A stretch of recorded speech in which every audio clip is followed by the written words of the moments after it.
اعوذ باللہ من الشیطان الرجیم بسم اللہ الرحمن الرحیم اشحة علیکم فإذا جاء الخوف رأيتهم ينظرون إليك تدور أعينهم كالذي يغشى عليه من الموت فإذا ذهب الخوف سلقوكم بألسنة حداد أشحة على الخير أولئك لم يؤمنوا فأحبط الله أعمالهم وكان ذلك على الله يسيرا يحسبون الأحزاب لم يذهبوا وإن يأتي الأحزاب يودوا لو أنهم بادون في الأعراب يسألون عن أنبائكم ولو كانوا فيكم ما قاتلوا إلا قليلا۔ سورہ احزاب آیات 19 اور 20۔ اشحۃً، اشیحہ شحیح کی جمع ہے، بخیل شخص کو کہا جاتا ہے۔ اشحۃً علیکم، بخیل ہیں تم پر، تم سے جان چراتے ہیں۔ اس کا تعلق پچھلے جملے سے ہے، وَلَا يَأْتُونَ الْبَأْسَ إِلَّا قَلِيلًا، کہ وہ جنگ میں بہت ہی کم حصہ لیتے ہیں۔ منافقین کا تذکرہ ہو رہا ہے۔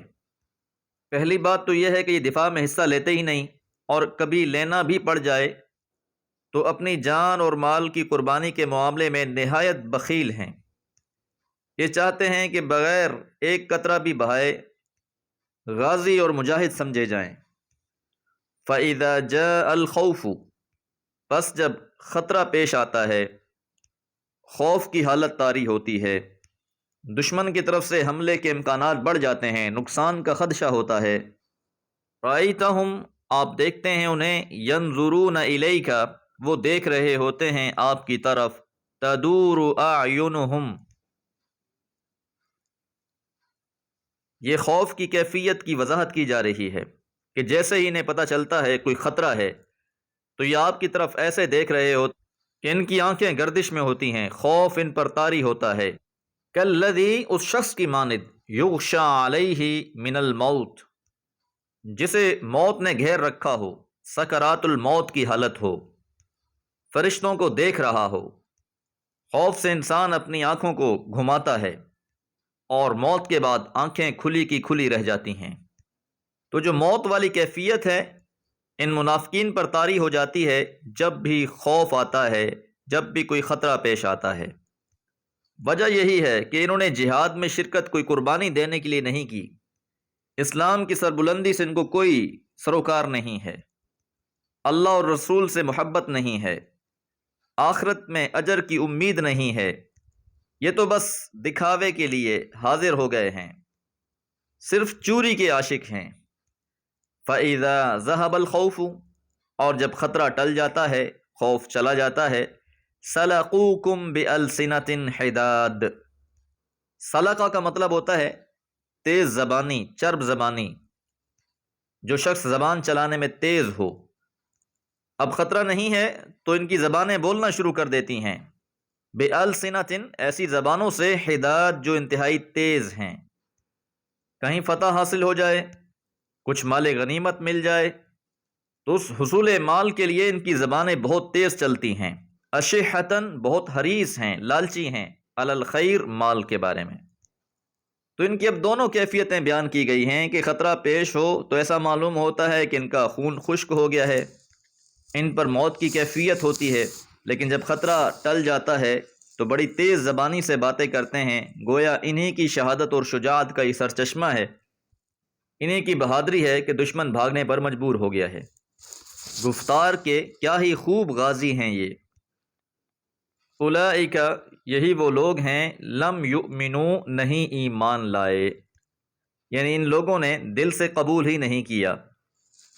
فاحبط اللہ، پس ضائع کر دیا اللہ تعالیٰ نے، برباد کر دیا، اعمالہم، ان کے اعمالوں کو، کیونکہ ان کے اعمال اللہ کی رضا کے لیے نہیں ہیں، دکھلاوے کے لیے ہیں، یا مال و دولت کی حرص میں ہیں۔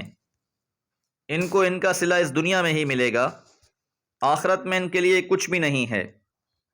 تو یاد رہے، نیکی جتنی ضروری ہے اس سے بڑھ کر زیادہ ضروری نیت کا ٹھیک ہونا ہے، نیت کی درستگی پہلا قدم ہے۔ نیت ٹھیک ہوگی تو ہی اعمال کا صلہ ملے گا، اور نیت اگر اللہ کی رضا سے خالی ہے تو پھر کوئی فائدہ نہیں۔ وَكَانَ ذَلِكَ عَلَى اللَّهِ يَسِيرًا، اور یہ بات اللہ تعالیٰ کے لیے نہایت آسان ہے۔ تو جس نے عمل اللہ کے لیے کیا ہی نہیں، اس کے اعمال کو اللہ ضائع کر دیتے ہیں، اور یہ کام اللہ تعالیٰ کے لیے کوئی مشکل نہیں ہے، کہ اللہ جانتا ہے کون کس نیت سے عمل کر رہا ہے۔ يَحْسَبُونَ الْأَحْزَابَ لَمْ يَذْهَبُوا، اب یہ جنگ کے بعد کا ایک منظر پیش کیا جا رہا ہے کہ مشرکین کو ایک ماہ کے محاصرے کے بعد بالآخر یہاں سے کوچ کرنا پڑا، وہ چلے گئے، لیکن منافقین کو یہی گمان ہوتا رہا، یا سمونا وہ گمان کرتے رہے، الاحزاب کہ گروہ لم یذہبو گئے ہی نہیں ہیں، ابھی تک ان پر ان کا خوف طاری ہے، گویا دشمنوں کی جماعتیں، ان کے گروہ اب بھی یہیں آس پاس کہیں موجود ہوں۔ مَن یأت الاحزاب، اور اگر وہ جماعتیں پھر آ جائیں، یودو وہ چاہیں گے، انہم بادون فی الاعراب وہ اہل بدو کے ساتھ دیہاتوں میں ہوں۔